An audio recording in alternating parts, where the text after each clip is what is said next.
Okay, so this will be a review video for test 1, which covers, should I get this? It will cover all of chapter 1.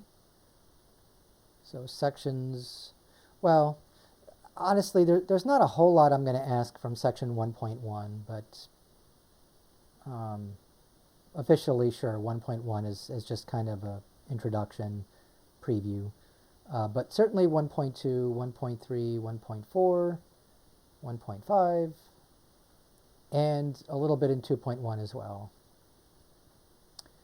And so I'm just going to go through some of the practice test. Obviously, I'm not going to be able to cover all of it.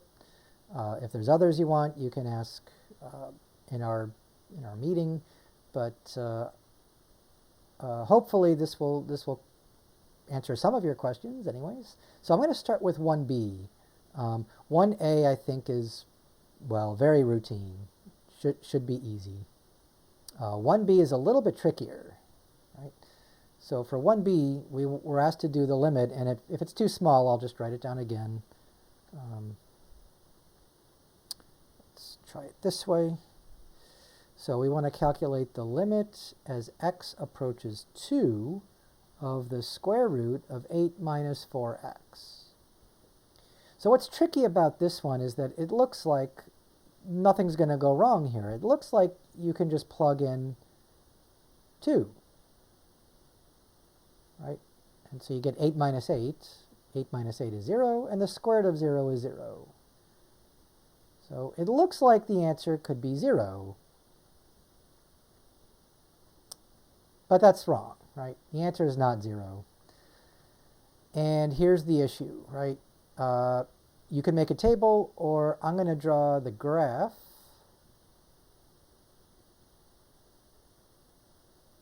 So here's 1, 2, 3, and so on.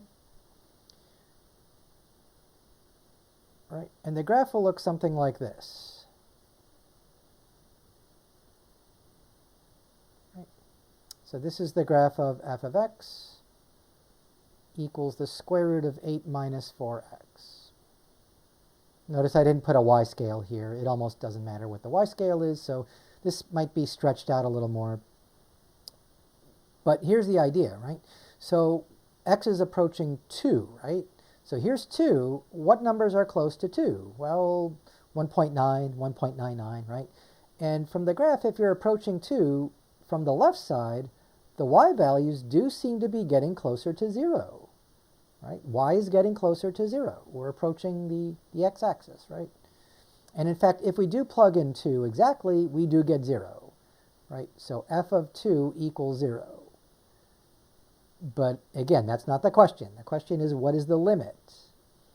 So to get the limit, we have to approach 2 from the left and from the right. And that is the problem here. There is nothing to the right of 2, right? The domain of this function is all real numbers less than or equal to 2, right? In other words, from negative infinity to positive 2. Now, we do include 2 in the domain, but we don't include numbers like 2.1 or 2.01. So if you're making a table, when you plug in these values, you don't get anything. Well, you get imaginary numbers, but we are ignoring those, right? For our purposes, that's just not a value here. We only care about real numbers in this course, right? If you ever see an imaginary number, you should probably just ignore it. In most of the case, it's not even going to come up. But here it could, right? Here, if you plug in 2.01, you would end up with some sort of an imaginary number. And we're not going to count those, right? So that's the issue. This is the limit as x approaches 2 from both sides. If the question were, what's the limit as x approaches 2 from the left, and only from the left, then you can say your answer is 0. But if the question is, what's the limit as x approaches 2 from the right, that does not exist. And because the left and the right have different values, right? In fact, one side doesn't have any value, the other side is 0, but because these don't match, we have to give up and say this limit here does not exist. Right? It would have to be 0 from both sides in order for this to be 0. Okay. So the answer to part B is just does not exist. Okay? Right? And that doesn't mean infinity or negative infinity. It just means does not exist. There is no limit here. Okay? So that's part B. Part C, so this is the limit. Again, let me just write down the question because it's a little small. Limit as x approaches 4 of 2 minus the square root of x all over 4 minus x. Okay. Well, remember the directions say do it algebraically whenever possible, and if it's not possible, then you might have to do it numerically or graphically. On the test, I will make it clear whether you should do it numerically, that means using a table, or graphically, or algebraically, analytically. In this case, we're going to do it analytically, right? So the first thing you could try, of course, is just plugging in 4. Again, we don't know that yet, but let's try it. Doesn't hurt to try. So square root of 4 is 2, right? 2 minus 2 is 0, and 4 minus 4 is also 0, so you get 0 over 0. And that's not a number, that's not an answer, so that doesn't work, right? You cannot just plug in 4 and expect to get the limit here. And now we know why, right? Because this function is not continuous at 4. Okay? It might be continuous somewhere else, but not at 4. Right? So again, 0 over 0 is never an answer, right? Okay, so what do we do then? So to do this analytically, algebraically, we have to be able to simplify this expression. And remember, whenever you have something involving a square root, the usual trick is to multiply by the conjugate. Instead of 2 minus the square root of x, we're going to multiply by 2 plus the square root of x. Right. And that should rationalize the numerator. That'll cancel the square root of x within the numerator. Okay. So if you FOIL this out, 2 times 2 is 4. And then we get plus 2 square root of x. And on the inside, we get minus 2 square root of x. And then the last, negative square root of x times positive square root of x is just x. So minus x, right? And in the denominator, let's leave that alone for now. We're not going to multiply this out. I mean, you can if you want, but you'll see you're wasting time if you do that. Because 2 square root of x minus 2 square root of x is just 0. So I think now you might be able to see where this is going, right? The numerator is just 1 times 4 minus x, right? Because this is 0 now, divided by 4 minus x times 2 plus the square root of x. So you can see we have a common factor of 4 minus x. We can cancel those, leaving us with just a 1 in the numerator. Right? When you cancel the 4 minus x, right, you're left with a 1, not a 0. Right? It's 1 times 4 minus x. Right? And then the denominator is just 2 plus the square root of x. Right? And even though this is in the denominator now, right, you're not going to get 0 anymore. So now we can plug in x equals 4. By canceling the 4 minus x in the denominator, we got rid of the 0 in the denominator. Right? So this should just be 1 over 2 plus the square root of 4, which is 1 over 2 plus 2, right, which is 1 over 4. Okay, so that's the limit here, right, 1 over 4. Or, if you prefer, 0.25. I prefer 1 over 4, but at this point, I'm not going to be picky about either of these. Just remember that when it's a decimal, Like if the answer was 1/3, you don't want to write 0.333 because those are not equal. Right? They're approximately equal, but they're not exactly equal. 1/3 is equal to 0.33333333 repeating, right? Or you can write 3 with a bar over it, indicating that the 3 repeats. Okay, so if you insist on writing it as a decimal, do it this way or this way. But again, I would really just prefer 1/3 here, rather than these repeating decimals. So yeah, in any case, the answer here is 1/4 or 0.25. So forget that. All right, that's part C. I'm going to skip part D. It's similar to this, except you're not rationalizing anything, you're just factoring. So you have to know how to factor, say, the difference of cubes. And maybe I'll just remind you. So for part D, you might need this formula here, a cubed minus b cubed, factors as a minus b times a squared plus ab plus b squared, which is something that you really should know by now. On the other hand, if you don't, well, you're in luck because you're going to be taking the test online, so you can obviously just look it up if you need it. And to be fair, it's not one that you use a lot, right? You probably haven't seen this, maybe more than a half a dozen times, right? It doesn't come up that often. But when it does, it's very useful. And so this is useful for part D. All right, let's go on to part E. This one's also a little tricky. The question is to find the limit as x approaches 0, but only from the right. So that plus sign means from the right. The quantity is sine x divided by the square root of x. And we've seen this before, right? With the square root, remember, if you plug in a square root of a negative number, you're going to get an imaginary number. So this plus sign here is actually very important, because without that plus sign,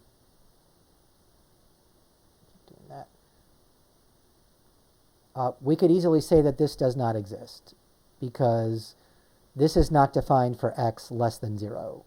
And because 0 is right at the end point here, since we cannot plug in anything less than 0, the limit from the left will fail to exist, and therefore the limit from both sides will fail to exist. Okay. However, we are only interested in 0 from the right side, so you are allowed to plug in numbers to the right. But again, to do it algebraically, I'm going to do the following trick here. Right. So we never talked about sine x over the square root of x, but one that you should know by now, because you've seen it certainly in section 1.2, I think you used a table to calculate this. And I know I mentioned it in 1.3 as well, that this limit is 1. As x goes to 0, sine x over x goes to 1. But the problem is this is not an x, it's a square root of x here, right? So what does that tell you? Well, I can make this x by just multiplying by another square root of x. So square root of x times square root of x, right, is just x. But if I multiply the denominator by square root of x, I multiply the numerator by the same thing. And because I'm out of space here, let me pull this down here. So we're still taking the limit as x goes to 0 from the right. The numerator is just sine of x times the square root of x, and then the denominator is just x, right?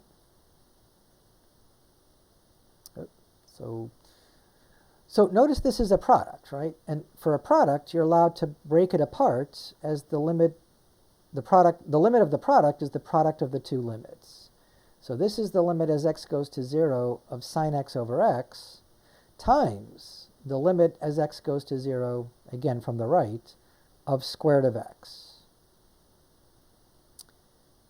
Okay, so this here, again, we just did that. That's equal to 1. So this is going to equal, oops, sorry, not green. This is going to equal 1 times Well, this limit should be clear. Just look at the graph here, right? As you're approaching 0 from the right, y is approaching 0, right? Well, the square root of 0 is 0. So again, you're not supposed to plug in 0 here, but we know that as long as you're going from the right, then this is right continuous at 0. So the square root of x, the limit of square root of x as x goes to 0 is just 0. And 1 times 0 is 0, right? So that's the answer to this limit. It is 0, right? It is not 1. Right? It's 1 times 0. That extra square root of x from up here, that square root of x here made this equal to 0 now. Got it? Okay, moving on. Part I. This is also kind of a tricky one. We're taking the limit as theta goes to 0, again from both sides, right, of sine of 3 theta divided by the sine of 5 theta. Now, naively, you might say just cancel the sines, cancel the thetas, and you get 3 over 5. But if you do that on a test, I'll give you a point for the answer because it is correct, but for the wrong reason. Right? You cannot just cancel the sines. You cannot cancel the thetas. You should know that from your pre-calculus days. Right? In other words, if I have the sine of angle A divided by the sine of angle B, you should know that that is not the same as A divided by B. It just doesn't work that way. You're probably going to get the wrong answer if you do that. So be very careful of that. Sines don't cancel. Right? It's not a number. It's a function. Okay. But we know that, I hope. All right, so then what can we do? Well, let's start by breaking this apart, because we want sine of x over x, I'll just call it 1 for now, times 1 over sine of 5 theta. Right? So we're allowed to do that. We're just taking a fraction, a over b, and writing it as a over 1 times 1 over b. You can always do that. Right? There's no calculus needed there. Okay. Sorry I erased that fast, but I might, I don't need the space here, but I'll write it smaller. So a over b is just a over 1 times 1 over b. Okay. So in order to match the numerator here, it looks to me like we might need a 3 theta in the denominator, right? So that's sine x over x, or in this case, sine 3 theta over 3 theta. Right. But the 3 theta I will need in the numerator as well, because you can't just divide by something without also multiplying by it. So I'll multiply by 3 theta on the outside. We can do it on the inside, but it's more convenient on the outside, right? And here, this is going to be sine of 5 theta divided by 5 theta. But if you're dividing by a fraction, you're also multiplying by the reciprocal. In other words, the 5 theta is really just in the numerator here. Right? But to keep the fraction the same, if I multiply by 5 theta, I have to divide by 5 theta as well. Okay. Now, theta over theta is 1. We could cancel those, right? We could cancel those. And now we see what we're going to get here, right? We're going to get 3 over 5 times the limit as theta goes to 0 of sine of 3 theta divided by 3 theta times the limit, right? The limit of a product is the product of the limits, so we can split this apart, as theta goes to 0 of 5 theta over the sine of 5 theta. Yeah. Okay. So it's, right, the 3 over 5 here is the key. We know that's going to be the answer. Because this is just 1, and this is also 1. Right? Now, this looks upside down. So here's what we're going to use, right? If we take the limit as x goes to 0 of sine x over x, we know that's equal to 1. So what about the limit as x goes to 0 of x over sine x? Well, since that's just the reciprocal, this is 1 over the limit as x goes to 0 of sine x over x. But that denominator is just equal to 1. But what's 1 over 1? It's still 1, right? So for that reason, if you ever see limit as x goes to 0 of x over sine x, it's the same as the limit as x goes to 0 of sine x over x. It's 1 over 1, which is still 1. Okay, and so that means the second limit here, this limit here is also equal to 1. And 3 over 5 times 1 times 1 is 3 over 5. Okay, so that's how to do this algebraically, right? The answer is 3 over 5. Right? And this is how I would like you to do it on pencil and paper. Right?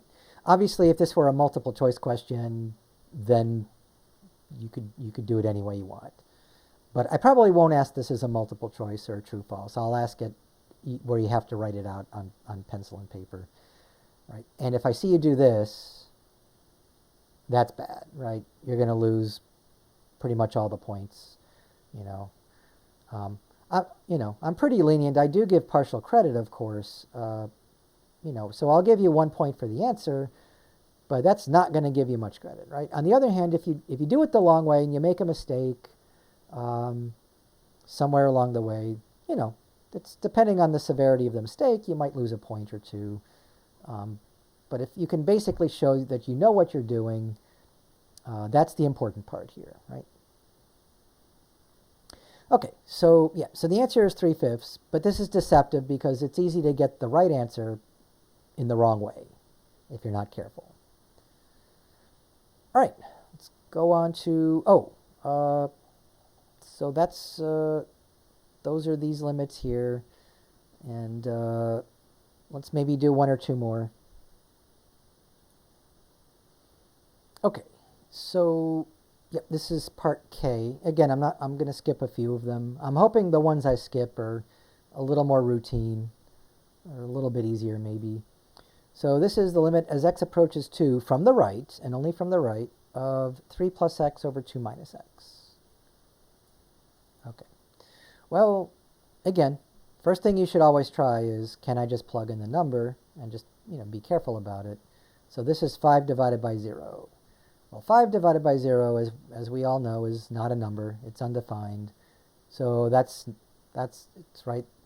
Some of them will work that way, but this obviously is not the way to do this one.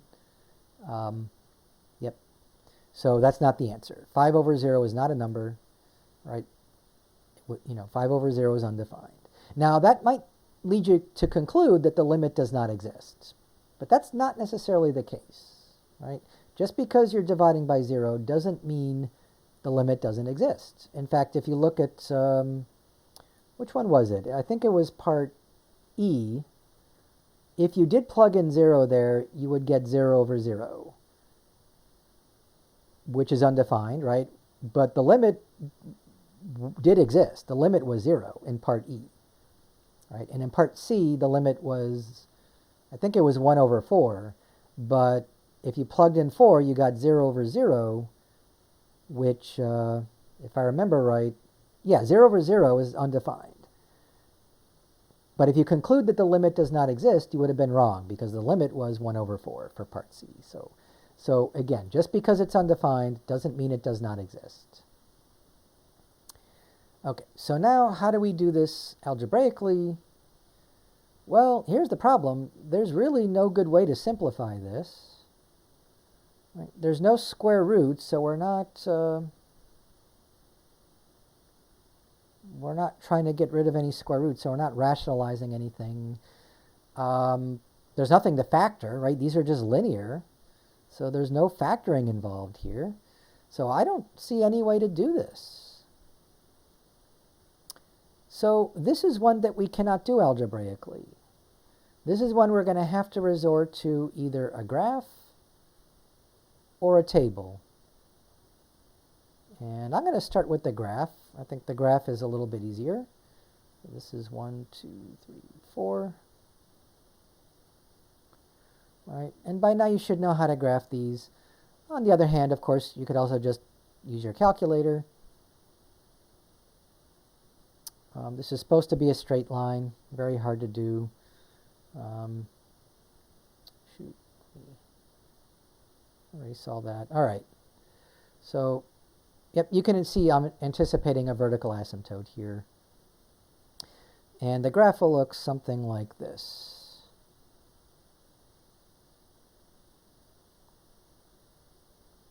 Okay.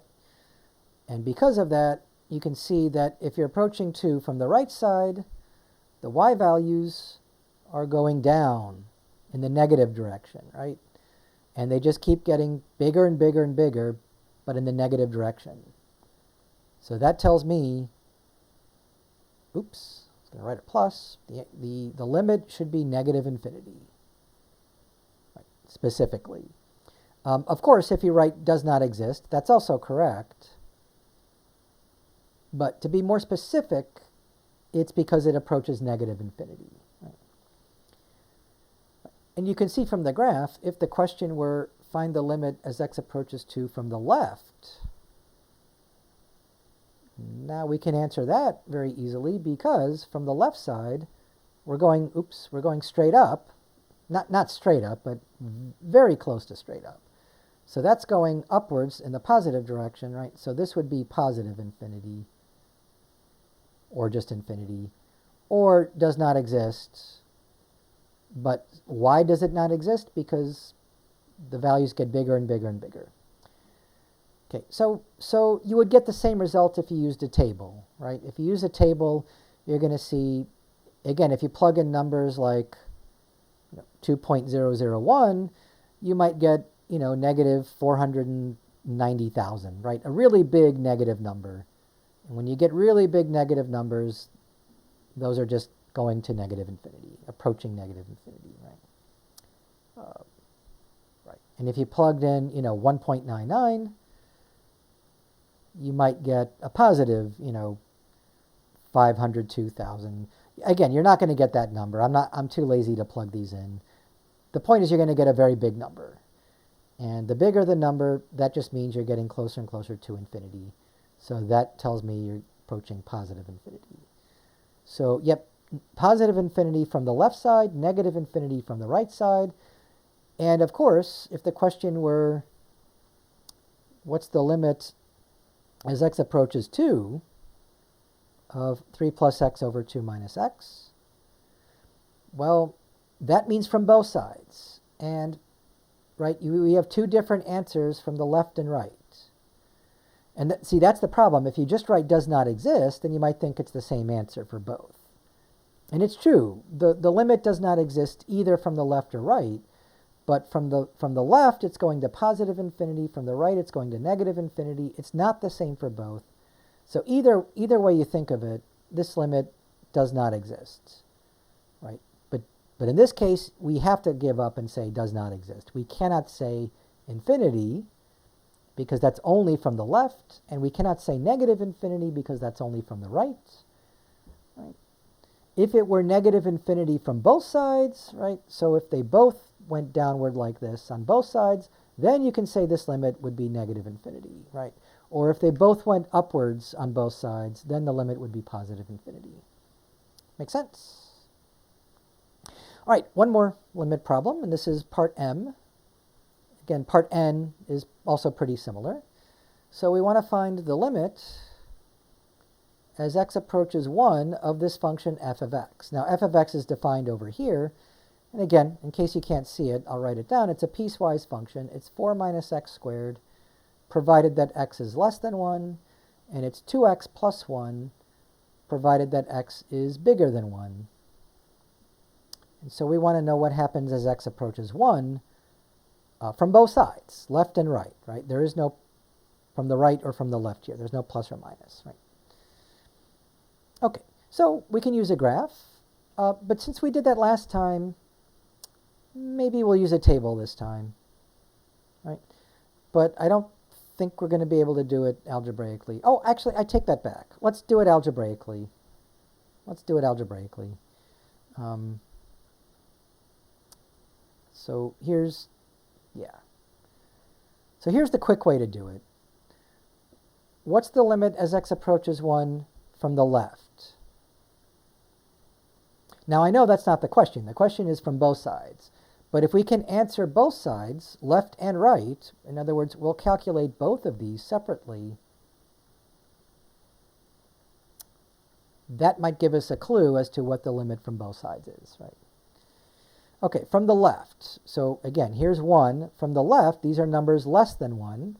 So that is this function here, 4 minus x squared.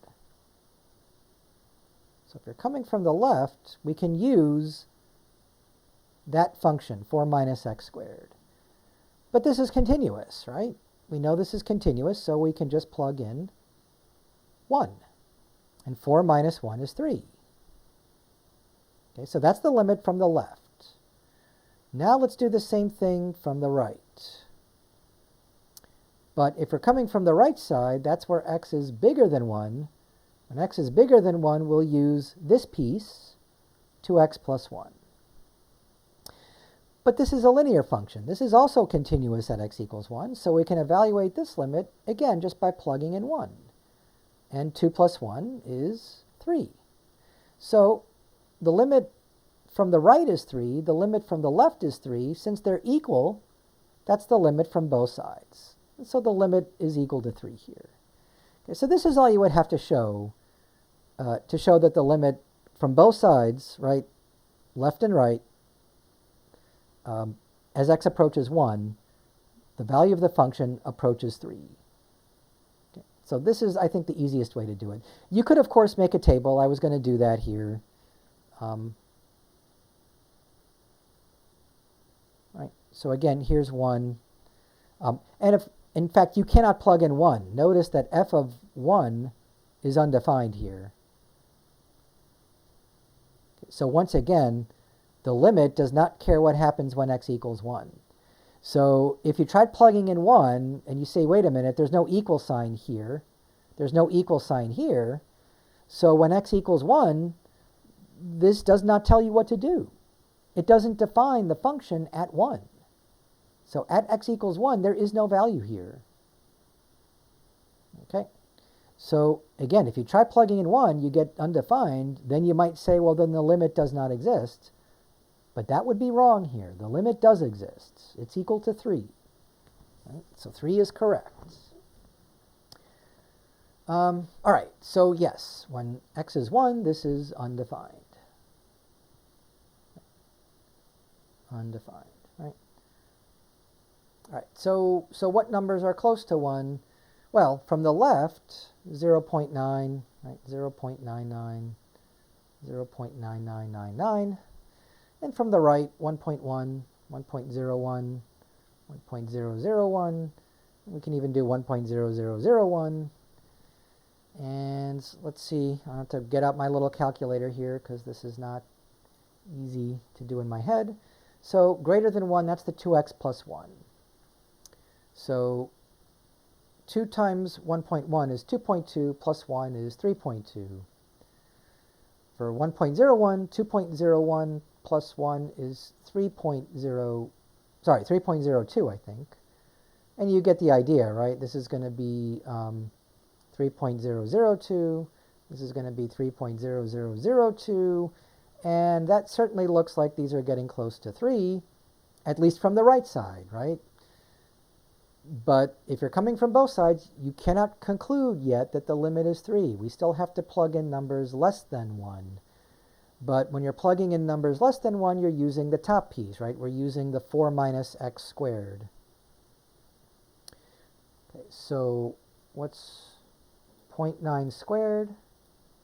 And then minus, or subtract from 4, I think we get 3.19. Oops. Which is already somewhat close to 3, but, you know, that's not probably enough, right? So let's keep going. 0.99 squared, and then subtract that from 4. Now we're getting better. This is going to be 3.0199. Right? And when you plug in 0.9999, 3.0001999, right? So that, I think, is pretty close to 3. Now I think we conclude from both sides that this limit is getting close to 3. All right. And of course, you can also use a graph, too. And what you'll see is there's a hole at x equals 1. Okay, so since there's a hole in the graph, I'm not going to graph it, but, you know, it's not hard to do. So that would be a third way of doing it. But this can be done just by looking at the limit from both sides. This is probably the quickest and easiest way to do it, is just to look at the limit from the left and right. Right. How would I know to do that? Well, of course, right, 1 is the dividing point here, right? When x is less than 1 or bigger than 1, 1 is the point where it's divided by, right? So that's a good indication that you're going to have to use the different pieces of this function for coming from the left and right separately, because they're defined differently from the left and right of 1. Make sense? Okay. On the other hand, if you want to find the limit as x approaches 0, you don't need both pieces, right? 0 is less than 1, so you can just use the top piece, right? Or if you want the limit as x approaches 7, then 7 is certainly not less than 1. It's bigger than 1, which means all you need is the bottom piece here. Okay, but because we're approaching 1, we have to use both pieces, one from the left and one from the right. Okay, so I hope that helps. On to the next one.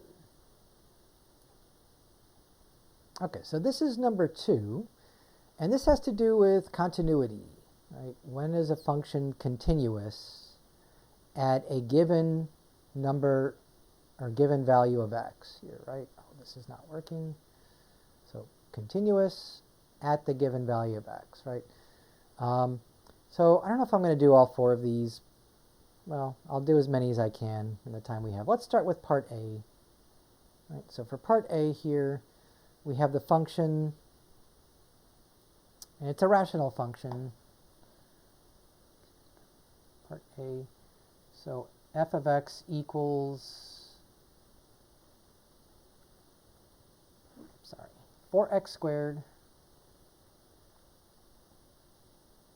minus 7x minus 2 all over 2x squared minus 5x plus 2.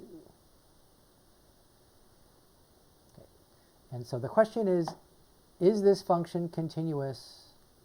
Right. So is f continuous? I'm going to abbreviate CTS for continuous at x equals 2. Okay. Oops. Well, what does it mean to be continuous, right? This is something by now I hope you know by heart.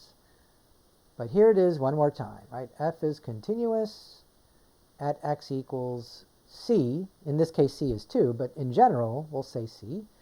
If the limit as x approaches c of f of x equals f of c. In other words, if you can find the limit by plugging in x equals c, then it's continuous, right? Okay. Yes. Now, there's 3 parts to this, right? There's 3 parts. First of all, f of c has to be defined. If it's not, then right away we know it's not continuous. The second part is that the left side, the limit, has to exist. If the limit fails to exist, then it's not continuous. And 3, if both of these exist, right, so if the function is defined and the limit exists, then those 2 numbers, whatever they are, those 2 numbers better be the same number. And if they're not the same number, right, then it's not continuous. Okay, so let's start with part 1 here. Can I plug in 2 into the function? Right. And in fact, it doesn't matter what the numerator is. We just want to check is the denominator 0. So plug in 2 into the denominator. And we get, let's see, 2 times 4 is 8. So 8 minus 10 plus 2. Oh, that's not looking good. Negative 2 plus 2 is 0. So we're dividing by 0, which means f of 2 is not defined. I'll say undefined. That doesn't look right. Yep. So f of 2 is undefined.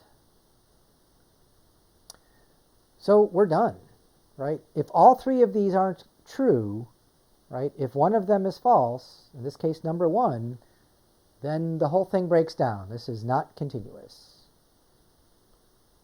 right, at 2. Now, it might be continuous at other numbers, like 3 or 10 or whatever, but we're only concerned with 2 in this case, so it's not continuous at 2. Right, and we never checked if the limit exists. It doesn't matter, right, because this f of c is not a number. If the limit exists, then for part 3, they're not equal, which means they're not continuous. It's not continuous, right? Okay, so that takes care of part A. I'll do part B as well. So g of x, here I need the function, so I'll copy it down here. So part B, g of x is given as the following piecewise function. It's x plus 2 if x is less than 0. It's 2 if x equals 0. And it's 1 minus x if x is greater than 0. And we want to check, right, is g continuous at x equals 0? Right. Now, obviously, if we're checking continuity at x equals 1 or at x equals negative 3, then the answer would definitely be yes, because each of these three pieces are continuous. Right? Each of these three pieces are just linear functions, straight lines. Lines are definitely continuous. But because this is broken apart at x equals 0, now it's a trickier question, obviously, right? Now we don't know for sure. Oops, that's not a fraction. There we go. In fact, if you're clever, you notice that I didn't need all this. If you plug in 0 to the top piece, you just get 2 anyways.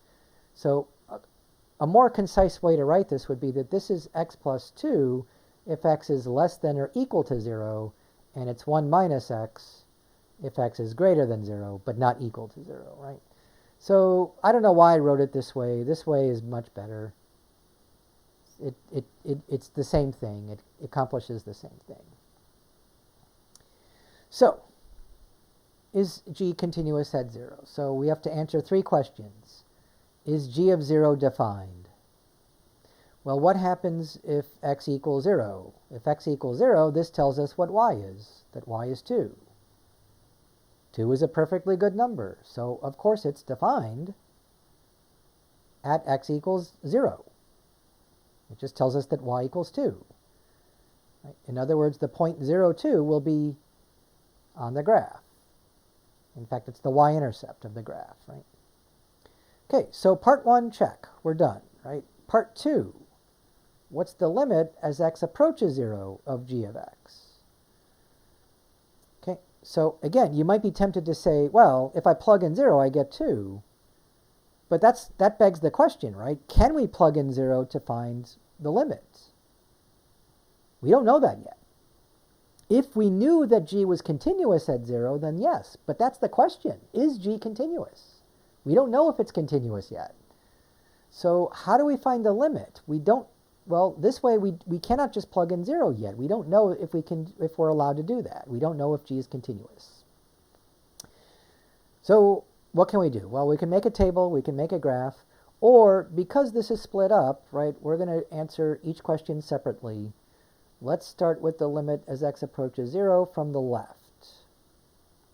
So from the left, that means x is less than 0, right, or equal to 0, but we're using the less than 0 part here. That we're just taking the limit as x goes to 0 of x plus 2. But x plus 2 is continuous everywhere, so that's just 0 plus 2. So we get 2, right, from the left. Okay. What if we go from the right? As x goes to 0 from the right. So from the right, oops, I didn't mean to do that here. It's my stylus. I'm not used to that yet. Okay. Yeah, so that's if x is greater than 0. Here. Sorry, that's supposed to be a parentheses here. Yeah, so when you're coming from the right of 0 is greater than 0. So we're using this piece, right? 1 minus x. It should be 1. 1 minus x. There we go. But 1 minus 0 is 1.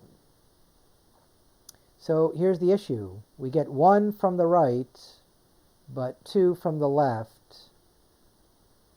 And I think we can say for sure that 1 and 2 are not equal, right?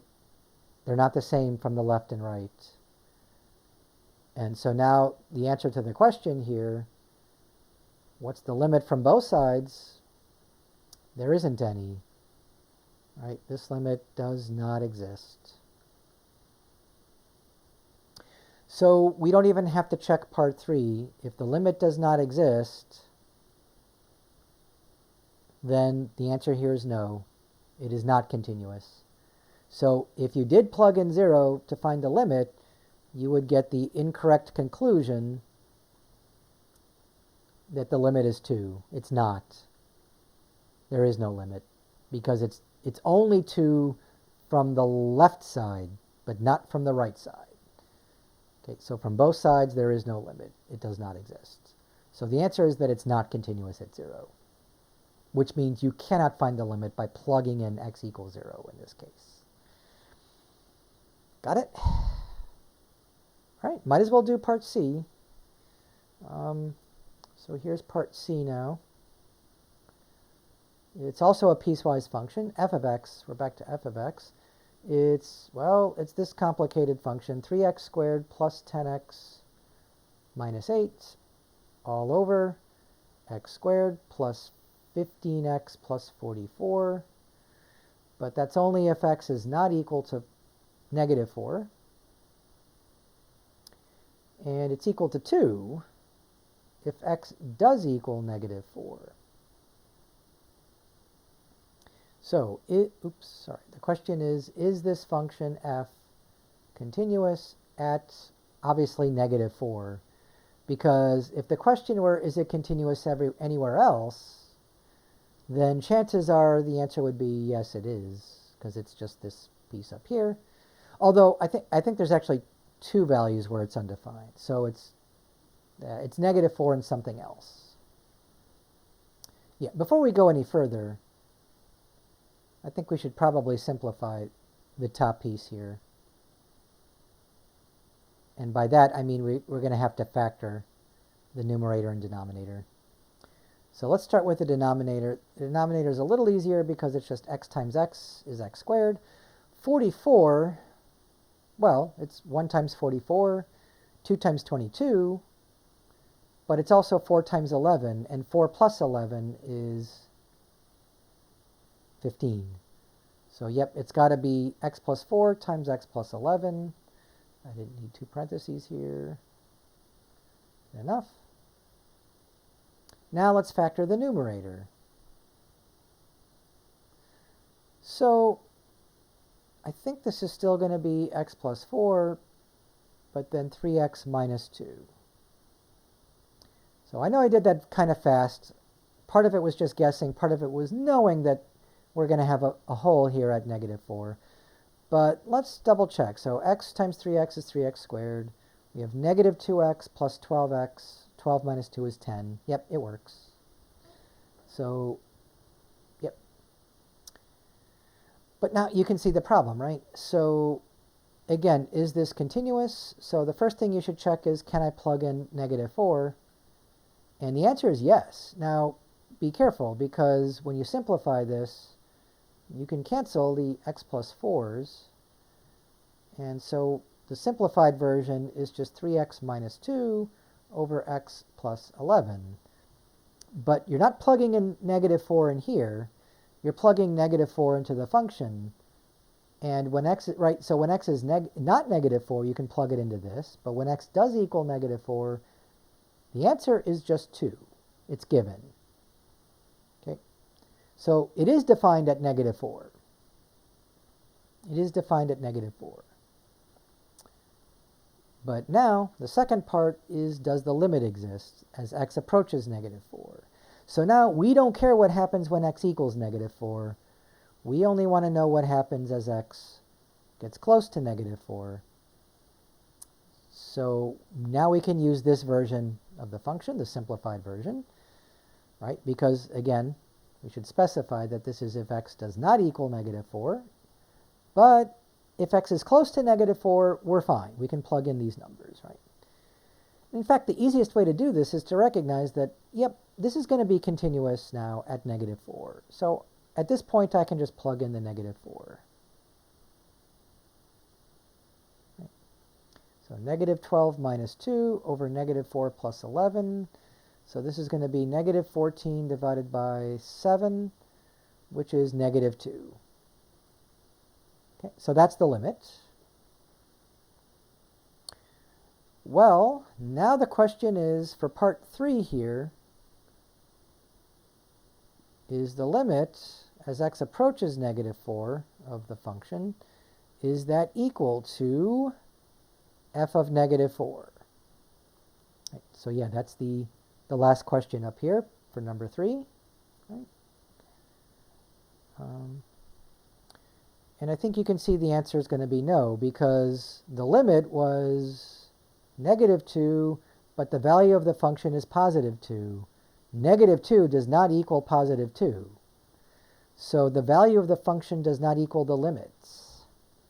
So even though 1 and 2 are fine, the function is defined at -4, the limit as x approaches -4 exists, but part 3 fails.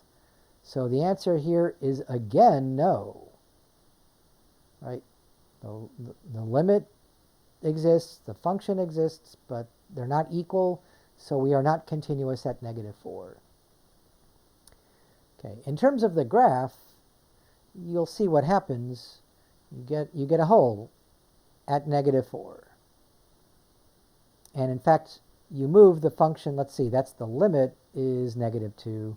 So it should be below the x-axis, but whatever. And the point got moved up here. So not only do we have a hole that got plucked out and moved somewhere else. But again, if you have a hole, it's not continuous at the hole. So the graph, when you draw the graph, it'll be clear that this will not be continuous at -4. It'll be continuous everywhere else. I think, everywhere except -11 as well, because this function is not defined at -11 either. And in fact, that'll be a vertical asymptote. So we have a hole at -4, and we have a vertical asymptote at -11. But everywhere else, the function is continuous. All right, well, might as well do the last one. Do I have enough space? Barely. All right, so the last one, part D, for number 2. Oops, these are number 2D. G of x is the piecewise function x cubed minus 1 over x minus 1, as long as x is not equal to 1, and it's equal to 3 if x does equal 1. So, yep, is G continuous at x equals 1? Yes or no? Well, check all 3 parts again. Can we plug in 1? Absolutely. This says what to do when x is 1. It says that if x equals 1, right, y equals 3. So the function is indeed defined at x equals 1. So part 1, check. On to part 2. Does this have a limit as x approaches 1? So now we don't care what happens when x equals 1. We know what happens. Y is 3. But what happens when x is close to 1?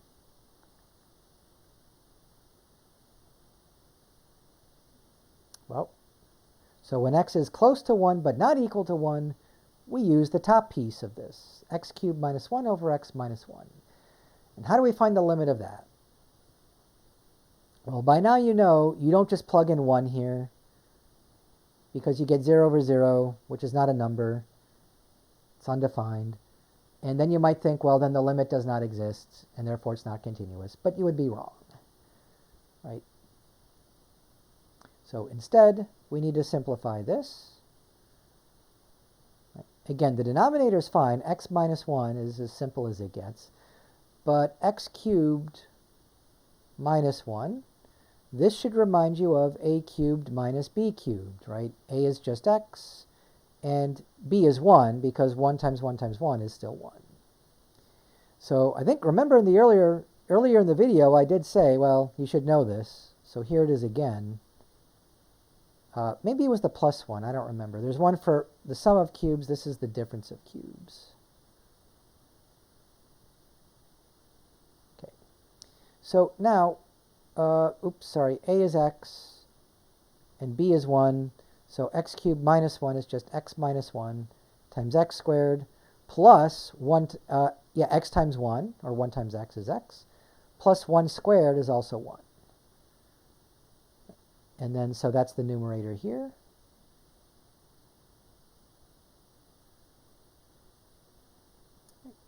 And now you can see the problem. This x minus 1 would equal 0 if x equals 1. But then the numerator is also 0. Remember, that's why we got 0 over 0, which again is not the answer. That's because you have to cancel these first, and then plug in 1. Right? When you cancel the 1, you're filling in the hole. When you fill in the hole, you make it continuous. So now this will be continuous at 1. You just get 1 plus 1 plus 1, which is indeed 3. So, yep, the limit is equal to 3. But again, that alone doesn't tell us that I'm running out of space here.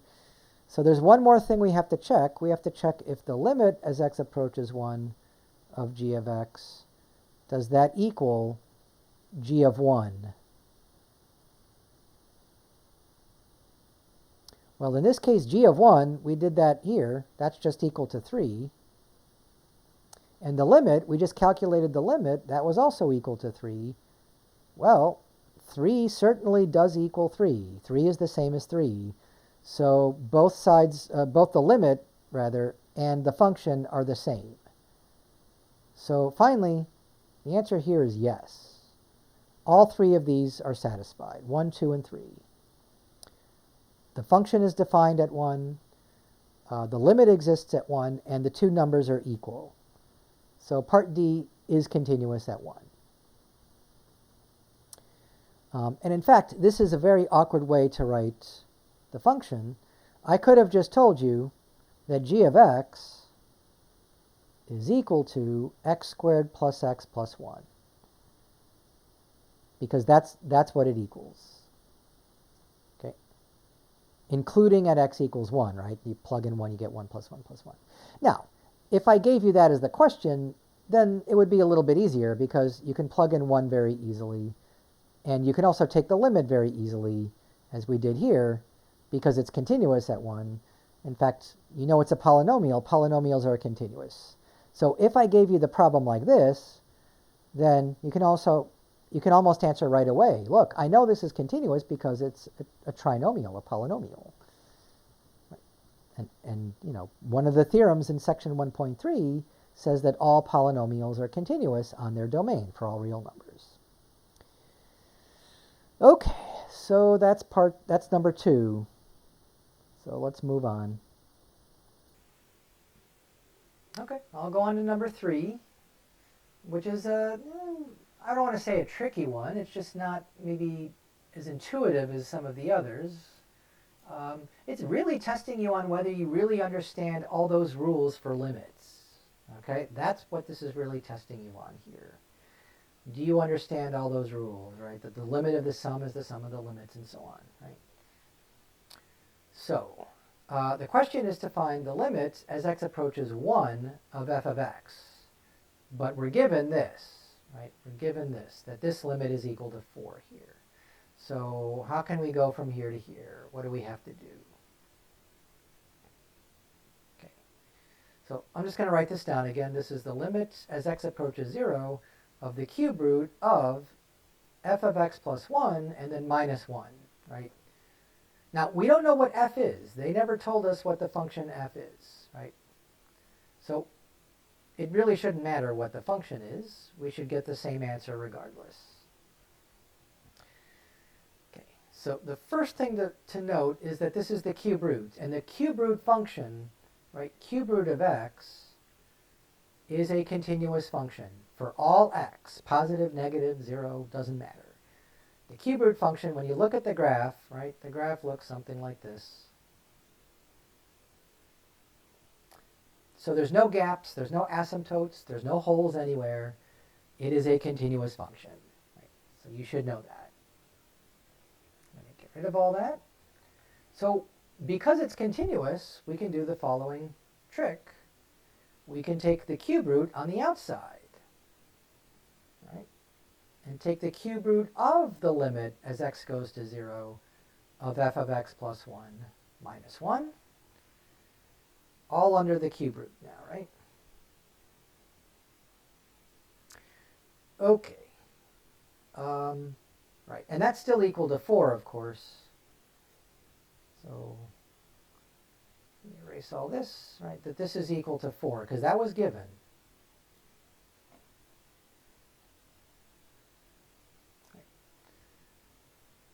But if both sides are equal to 4, I can get rid of the cube root here. What's the inverse of the cube root function? It's x to the 3. So raise both sides to the power 3, and that will cancel the cube root. So now we get limit x goes to 0 of f of x plus 1. We still have the minus 1. And then on the right side, we have 4 cubed. 4 times 4 times 4. That's 64. Right? Okay, so this is looking better. The minus 1 is on the outside of the limit, right? So we can just add 1 to both sides, right? Because negative 1 plus 1 is 0. And now we get x approaches 0 of f of x plus 1 equals 65. And now we're on the right track, right? We're almost done here. The issue, of course, now is the following. The question was to find the limit as x approaches 1. But of f of x, not of f of x plus 1. Okay. However, right, it should be sort of intuitive at this point that as x is approaching 0, what is x plus 1 doing? Right? Right, it's approaching 0 plus 1. Right? It's approaching 1.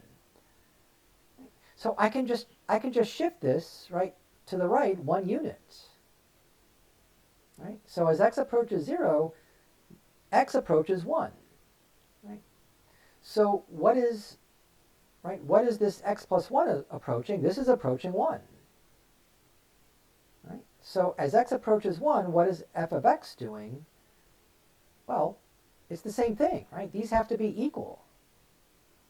So yeah, the answer is 65. Makes sense? If you didn't follow that, let me try one more time. I mean, if it makes sense, great, but I don't know. For some reason, I'm a little confused by this. So I'm going to do the following. So here's 1, 2, negative 1, and so on.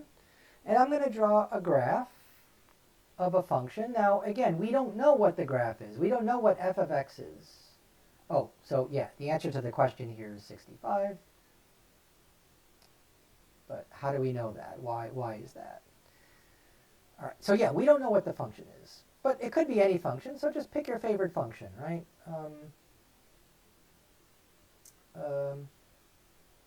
Right, so it could be this function here.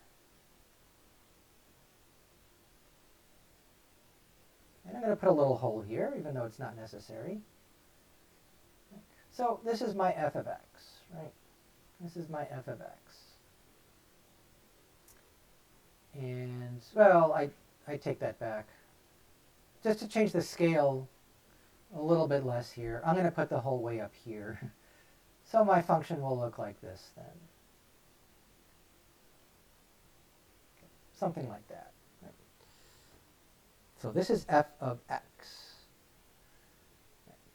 Now, what is the graph of f of x plus 1? So what does the x plus 1 do to the graph? Right? It moves it, right? It's a shift. It shifts the graph a certain way. Right? It shifts the graph which way? Okay, so hopefully you're not saying upward. If I take f of x and I add 1 on the outside, that shifts the graph up. Right? And if I subtract 1, that shifts the graph down. But we're not adding 1 to the function. We're adding 1 just to the x. Right? So now it's either left or right. And if you're thinking to the right, because after all, this is a plus, right? Positive is to the right. Yep. Believe me, I get fooled by that too. Right? This shifts the graph the opposite way, to the left. Right? So it shifts left just 1 unit. Why does it shift to the left? Well, let's think of it this way. If I plug in 0, I get 1. Right? But if I plug in 0 for x, the original function would be at 1. Right? So in other words, to keep the same y value, whatever this y is up here, to keep the same y value, you have to go to the left, not to the right. Right?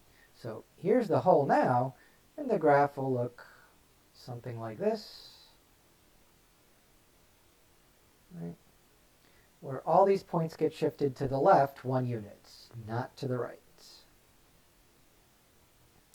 Okay, so yeah, the yellow graph is the graph of f of x plus 1. Well, look what happens here. This is now 0. What's the limit as x approaches 0 of f of x plus 1? Well, it's the same thing as f of x, but for f of x happening at x equals 1. Right. And so they're both equal to 65. Okay. So I hope the graph at least helps a little bit and explain why the shift, right? Why is the 65 for this equal to the same as for this? And it's just because you're shifting everything, in this case to the left, 1 unit. Okay. So remember, I put a hole here because, again, the y coordinate here would be 65, so the scale is all compressed here. So yeah, this is 65 here. Right. And because you're just shifting left and right, you're not shifting up or down, you keep the same y value. Right. Right. Now, for all we know, the function might be continuous, so there might not be a hole here. This might be filled in. But the point is it doesn't matter because we're taking a limit. The limit doesn't care what happens whether there's a hole or not. Make sense? Okay, so that's number 3.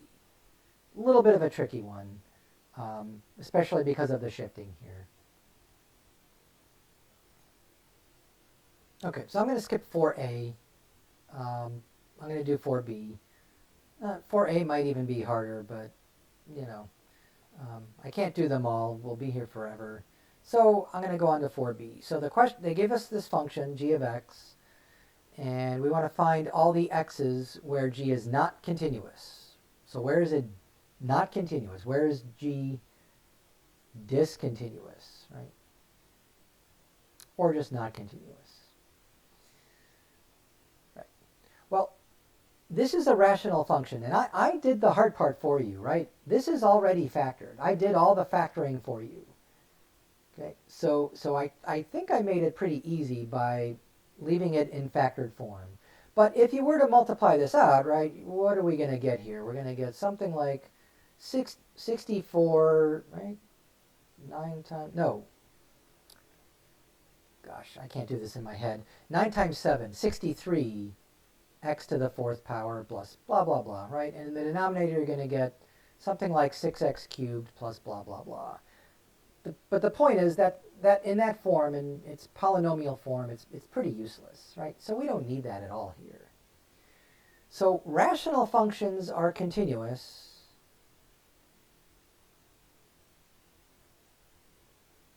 Rational function. So again, a rational function is a numerator and a denominator, right? Rational functions are continuous for all x such that the denominator is not 0. Right? In other words, right, wherever the denominator is 0, it's not continuous. So all we have to do is take the denominator and set it equal to 0.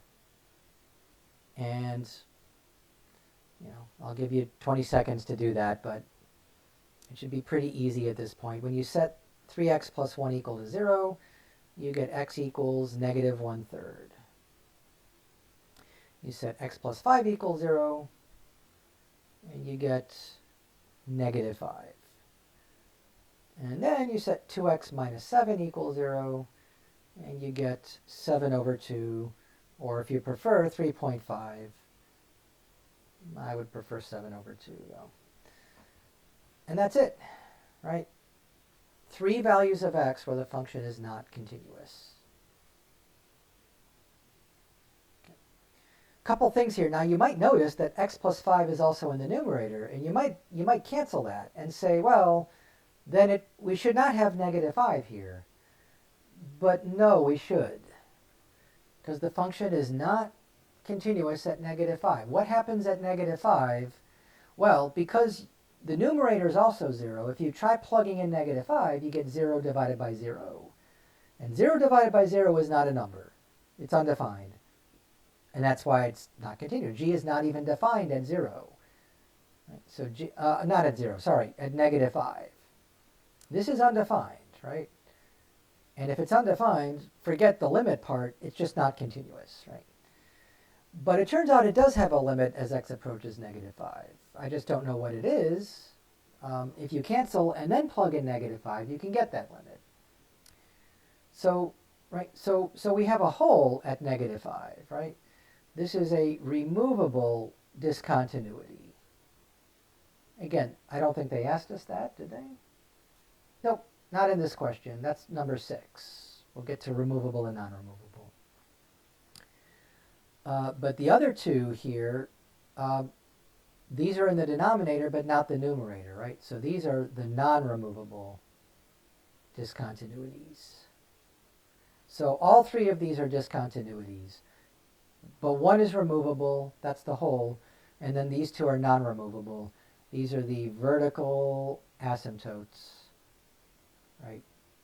Same thing here. So 2 vertical asymptotes and 1 whole. But 3 numbers, 3 values of x where the function is not continuous. Okay, number 5. Again, this is a conceptual type problem. It's not, I mean, it is a computation problem. You're looking for values of a, right? But this is one where you have to know what continuous means, right? So the question, they give you this piecewise function, and they want us to find the values of a, right? Not x, but for what values of a is the function continuous for all real numbers? Okay, so continuous, right? Well, notice that this is a quadratic function.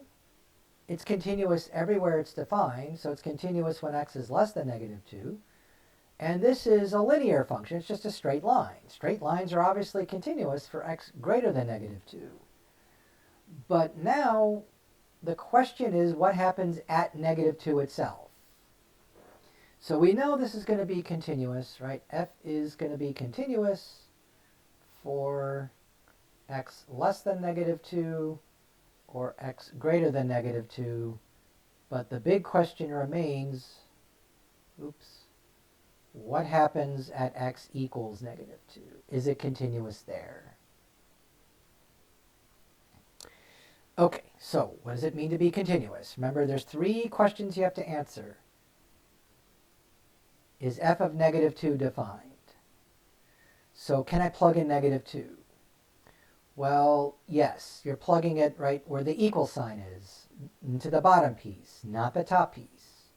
So we can plug in negative 2 into the function 5x minus 8. So this is negative 10 minus 8 is negative 18. So that's a perfectly good number. It's a good start, right? So this could be continuous because the function is defined at negative 2. But for it to be continuous, we also have to be able to take the limit as x approaches negative 2 of this function. So what's that going to be? Well, we're hoping the answer is negative 18, right? Because then the answer would be yes, it is continuous. But we don't know that yet. That's the question, right? So how can we evaluate this limit as x approaches negative 2? Well, again, the issue here is that we got values of x that are less than negative 2, that's to the left of negative 2, and when x is greater than negative 2, that's to the right. So the easiest way, I think, is to take the left-handed limit first, and then we'll do the right-handed limit, and then compare the two. Right. So for the left-handed limit, when x is less than negative 2, that's the top piece here, right? So that's going to be ax squared minus 2a. And now I just realized I'm going to run out of space if I keep going to the left here. So let me scroll down then. Okay. So what do? How do I find that limit? Well, remember, this is a quadratic function. It's a polynomial. It's a binomial, but it's a polynomial. Polynomials are continuous for all x. So, yep, I can just plug in x equals negative 2. Right. Be careful not to plug in a as negative 2. We don't know that. Right? We're looking for a. Right? A is the question. It's x that's close to negative 2, right? So we want to find all a. So that comes later. All right. Negative 2 squared is positive 4. So this is 4 times a minus 2 times a, which is 2 times a. Okay. So that's the left-handed limit. What about the right-handed limit? And I realize I think I'm going to have to move this over a little bit. I need a little bit more space here. Oops, not that much more. And then, okay. Sorry about that. So x is approaching negative 2 from the right. And remember, that means when x is bigger than 2. When x is bigger than 2, we're using the top piece here. That's the 5x minus 8. Oops. Yep, so now we take the limit as x goes to negative 2 of 5x minus 8. Right. Well, it's a linear function. Linear functions are continuous. Just plug in negative 2. Negative 10 minus 8 is negative 18. That's the limit. As x goes to 2 from the left. From the right. From the right side, yep. So now what's the limit from both sides? Well, if there is a limit from both sides, this left-handed limit has to match, the right-handed limit here. That these two things have to be equal, right? So whatever this is, it has to be the same from the left and from the right. So how can we make the left-handed limit equal to the right-handed limit? Well, divide by 2. Negative 18 divided by 2 is negative 9. So it's only when a is negative 9, right, that this limit is equal to negative 18. After all, right, 2 times negative 9 is negative 18. Then that would be the left-handed limit, and it's already the right-handed limit. Then it's both-handed limits. It's the limit from both sides. Got it? And then we already know that that's the value when you plug in -2. And because these are the same, that means that f is continuous, right, at -2. But only when a is -9, right? So just to clarify that this is only if a is -9. That's the only value of a that will work here. So find all a at which f is continuous. The answer is -9. And that's it. Just one number, one value, right? In other words, the top piece of this function here was just -9x squared, and then -2 times it, right, plus 18. Okay. So again, if I gave it to you like that, then you're just determining is it continuous.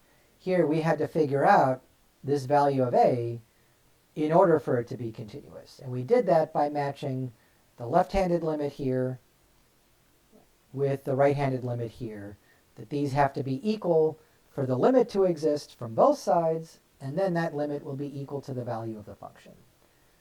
So I know that's a lot of work you have to do to find a, but that's what you have to do. You have to take both the left-handed limit and the right-handed limit and hope that they're equal, or not hope, but determine the value of a that makes them equal. In other words, just solve this equation. And the solving of the equation, you can do that in your sleep. I didn't even bother dividing by 2. I just did that in my head. Okay, so that's number 5.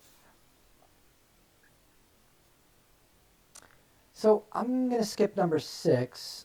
We did a little bit in number 4, I think. No, number 4. Yeah, number 4. I think we talked about very briefly removable discontinuities. Those are the holes, and then non-removable discontinuities. Those are the vertical asymptotes, or like broken graphs. If you have a gap in your function, those are also non-removable.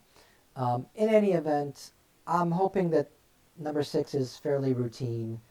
It involves factoring. You just have to factor everything, and then anything that you cancel gives you the holes. Anything that is left in the denominator will give you the asymptotes. So those will be the non-removable. So number 6, I think you should be able to handle. Number 7, well, this is a little bit of a tricky one. It's a word problem, right? And there aren't too many word problems in the homework, but there are a few. And this is one that I think we might even see again later on. These latter problems come up a little bit later in Chapter 2 as well.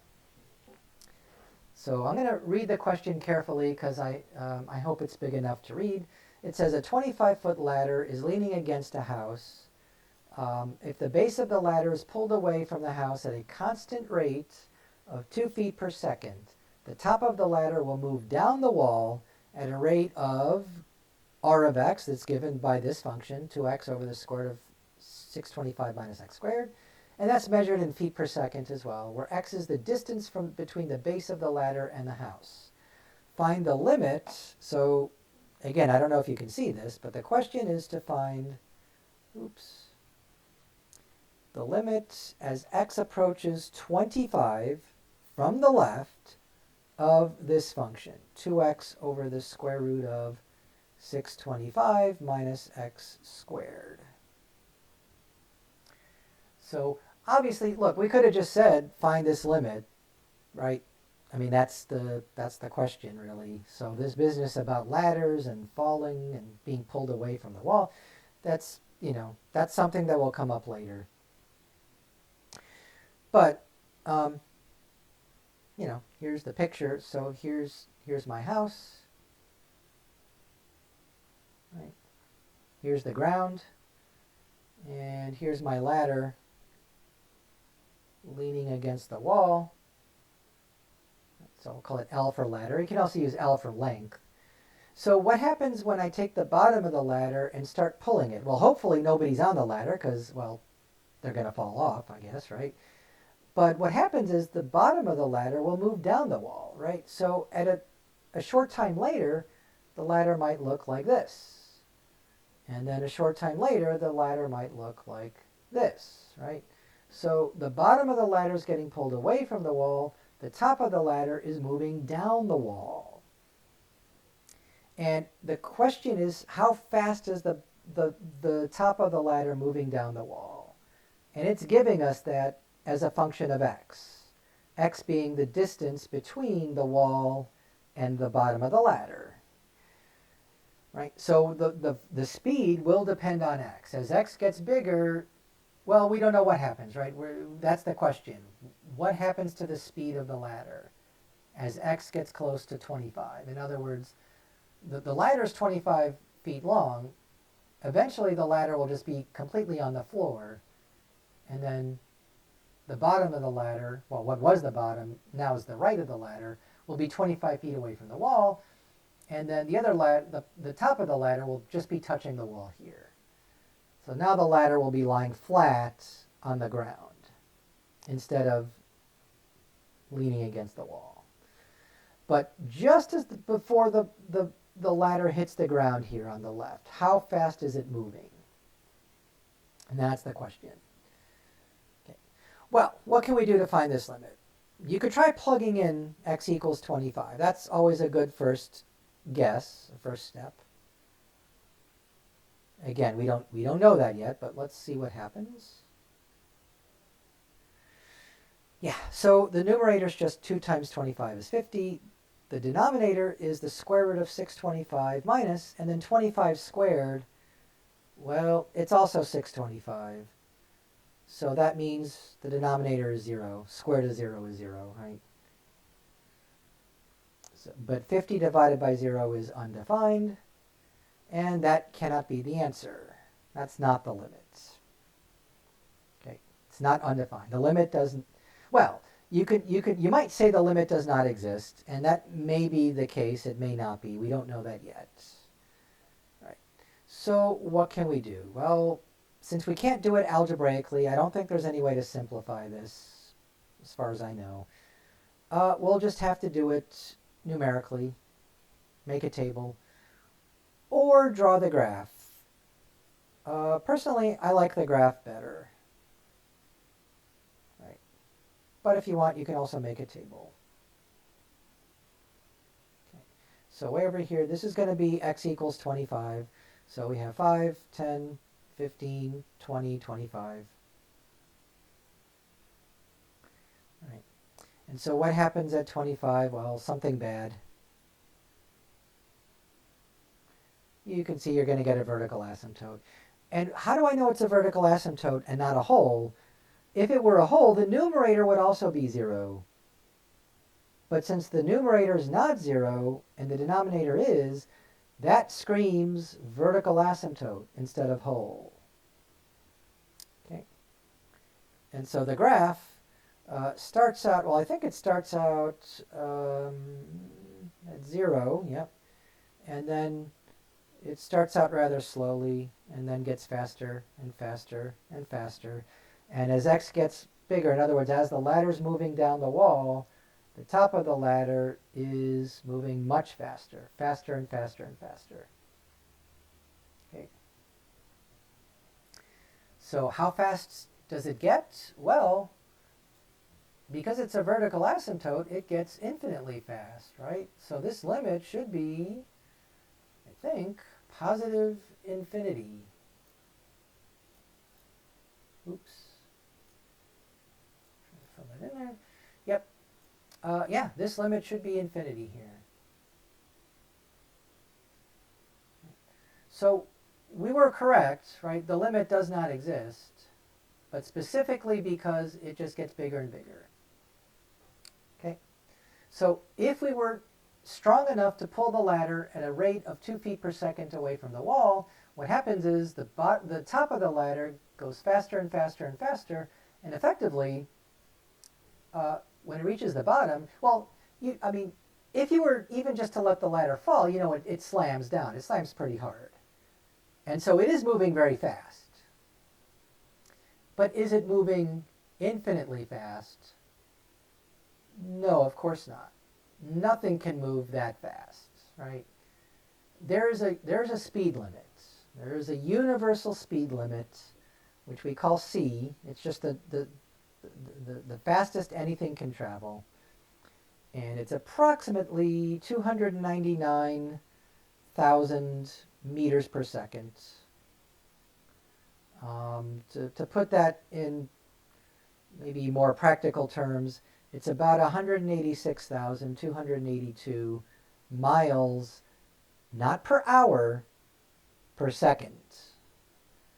So imagine 186,000 miles every second.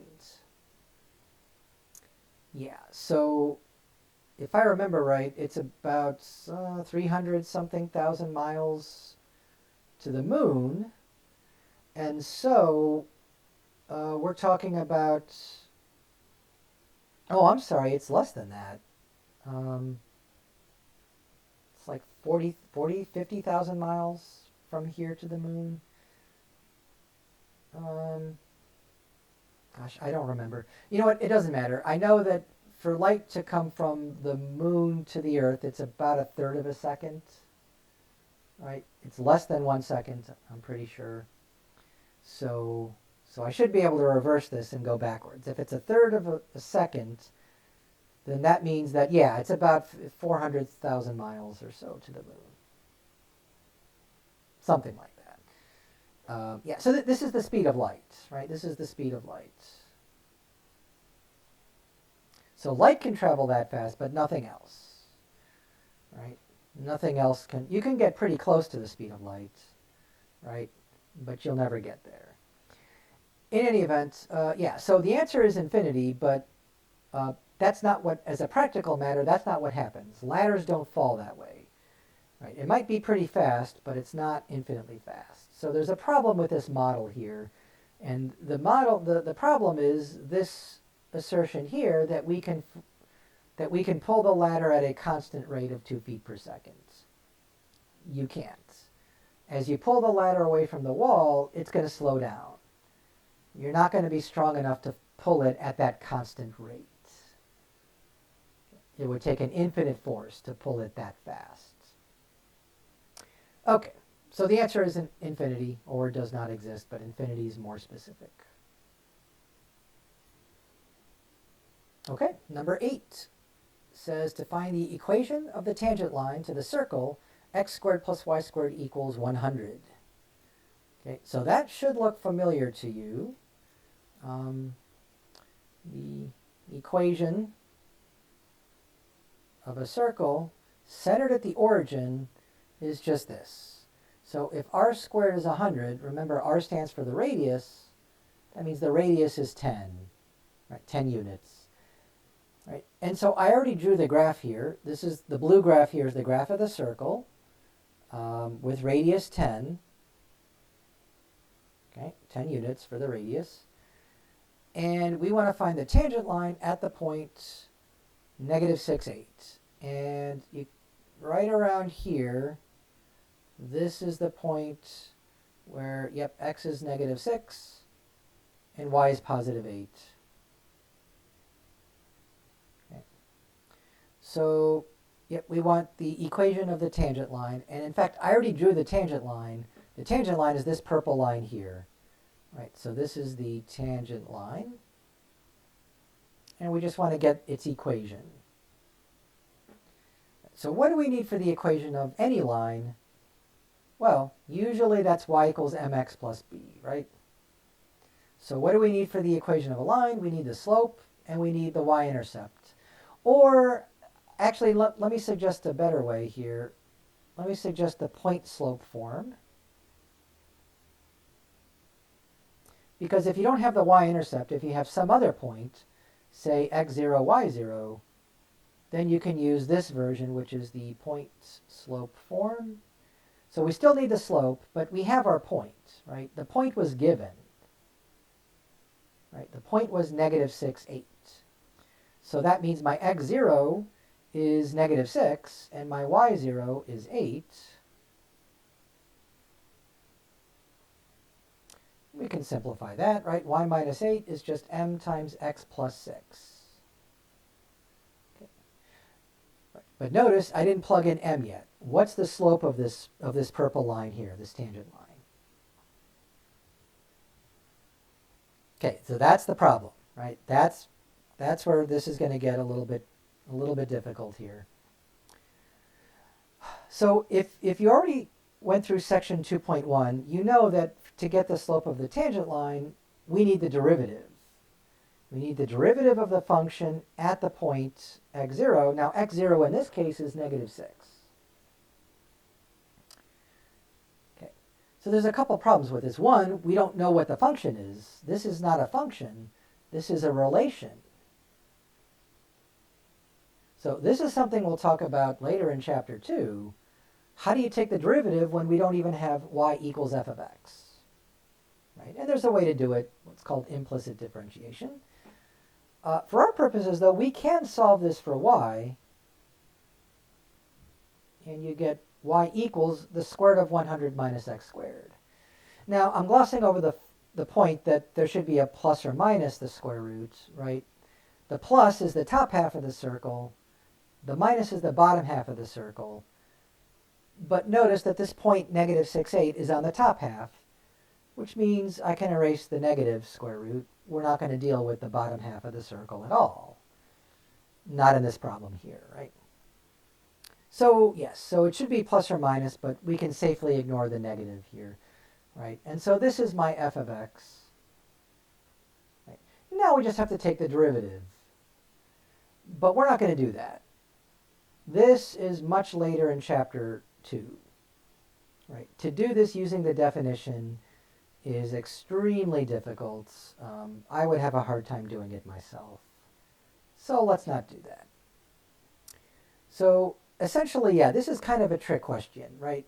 We need to know calculus to do tangent lines, right? We can do secant lines without calculus because you have 2 points, and 2 points is enough to get the slope. Right? Remember the formula for slope: y2 minus y1 over x2 minus x1. And when you have a secant line that passes through 2 points, this is how you find the slope. But we only have 1 point, right? The only point we have here is the -6/8. So that's the issue. It's not a secant line, it's a tangent line. Okay, well, essentially I already gave it away here. Right, so there's a trick to do this without using calculus, without using derivatives here. So we're not going to do it that way. Yeah. Right, so the trick involves this line right here. Right, this line here. See that? This is the line that I graphed. That passes through, notice it passes through the same point as the tangent line. That's where they intersect at the point -6/8.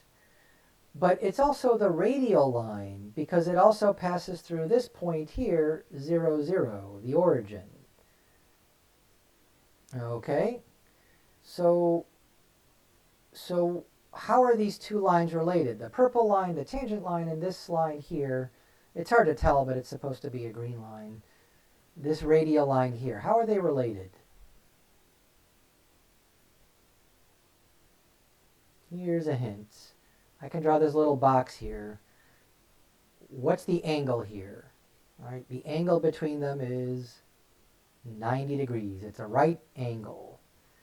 So because of that, these two lines are perpendicular.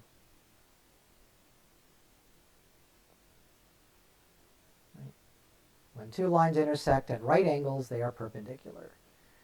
And what do we know about perpendicular lines? Well, we know they cross at right angles, but we also know how their slopes are related. Their slopes are opposite reciprocal. Slopes are opposite and reciprocal. Little known fact that you may have forgotten that in your algebra days, your pre-calculus days. But yeah, that's an important fact that is going to help us here. So the first thing I want to do is find the slope of this line here. Right? And we can do that because we have 2 points. Right? The 2 points are 0, 0 and -6/8. So I'll call this x1, y1. I'll call this x2, 2y2, although it's really x0, y0. But yep, so now we can use the usual point slope formula here. Plug in the numbers. Negative 8 minus 0 over negative 6, so this is 8 over negative 6, which is negative 4 over 3. Okay. So that's the slope of this line. And we know it's negative because it's sloping downward. The slope is negative 4 over 3. Now we want the slope of the tangent line. But the tangent line is perpendicular to this line. So to get the slope of the tangent line, I just take the opposite reciprocal of this number. Opposite of negative is positive. Reciprocal of 4 over 3 is 3 over 4. So that's the slope of the tangent line. Okay. Again, this only works because this happens to be a circle. For a circle, the tangent line is perpendicular to the radial line. So this doesn't work in general, but it does work for circles. Okay. And that's it. I think you can go the rest of the way here, right? Remember, the question is to find the equation of the tangent line. Now that we know the slope of the tangent line, that's our m here. Right. So to finish the problem, we still have the equation of the line. So if this m here is 3/4, just replace m with 3/4. And now solve for y. So multiply by 3/4, we get 3 over 4 times x, plus 18 over 4 is 9 over 2, reduced. And then just add the 8 to both sides. Remember, 8 is 16 over 2.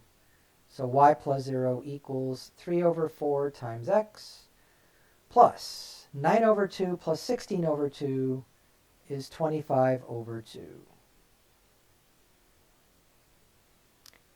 And that is the equation of the tangent line. That's the purple line here. And we're done. In fact, I prefer the equation in slope-intercept form, right, at y equals mx plus b. But because the textbook prefers the general form, right, let's convert it to this general form here. Right. Easiest way to do that is first multiply everything by 4. So when you multiply by 4, you get 4y equals 3x plus 50. And then just subtract the 3x and the 50 from both sides. Actually, I'll just subtract the 4y from both sides, because then that will be 0 on the left. Oops, sorry, 4y, not x, right? So 3x minus 4y plus 50 equals 0. Right? For whatever reason, the book prefers this form. I prefer this form. On a test, I would not be picky at all. I would accept either one. Yep, I think that's right. 2 times 20. Yeah, okay. So either way is fine. And I think in the answer key, I just write it this way. Or maybe I write it both ways. I don't know. So yeah, this was a hard one. This was not an easy one. You had to know things about this fact about a circle, that the tangent line is perpendicular to the radial line. And if you didn't know that, that was a very hard problem. Because if you're trying to do it using derivatives, well, you might not know enough about derivatives to be able to do it that way. So I hope that helps. Okay, last one. This is going to be 10a. They give us the function f of x equals 2x cubed minus 7x. And we're supposed to find the derivative. So again, I'm assuming that you studied 2.1 and did some of those. Oh, I realized something here. I'm using delta x and not h. I know other books use h instead of delta x. But this book uses delta x, and so I'm trying to stick with the book here. Okay, so find the derivative, not using the shortcuts, not using the rules, but using the definition. In other words, using this limit here. Okay, so yep, we have to find that limit. So before we go any further, part of the part of this fraction here, part of the difference quotient is f of x plus delta x. So let's figure that out first. It's going to be 2 times not x cubed minus 7x, but change the x to x plus delta x. Okay. So now I think we can find the derivative. You know what? I think I am going to use h. I'm sick of writing the delta x. H looks better anyways. Okay, so here it is using h. Some of you may be used to that. Right? You get the same thing. So my h is the same as delta x. Same thing. Okay. All right. So again, the limit, that comes at the very end. After all, if you plug in h equals 0, you'd be dividing by 0, and that's not a number, so don't even try that. All right. Instead, we have to write this out here. Now again, let's change the delta x's to h here. So I'm just going to copy this first term down.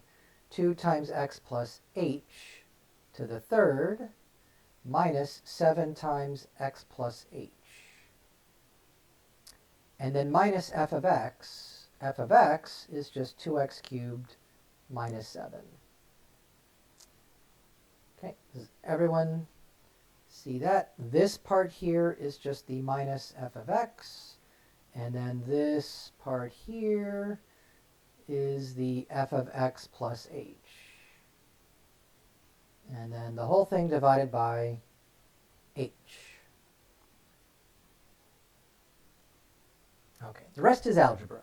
The rest is a bunch of algebra that is unpleasant, but we got to get through it.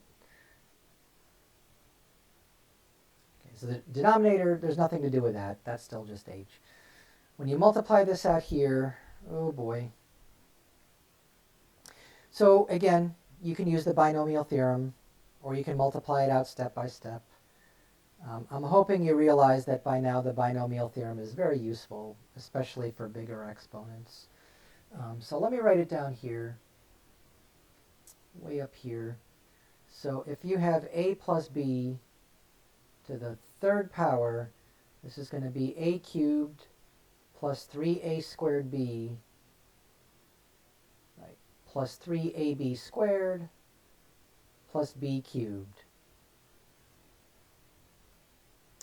So the only thing to do now is, right, change the a to an x and the b to an h and just plug that in, right? So this is going to be x cubed plus 3 times x squared h plus 3 times xh squared plus h cubed. And then the rest we can just multiply out, right? Negative 7x, negative 7h, negative 2x cubed, and be careful, it's minus a negative 7, which is a positive 7.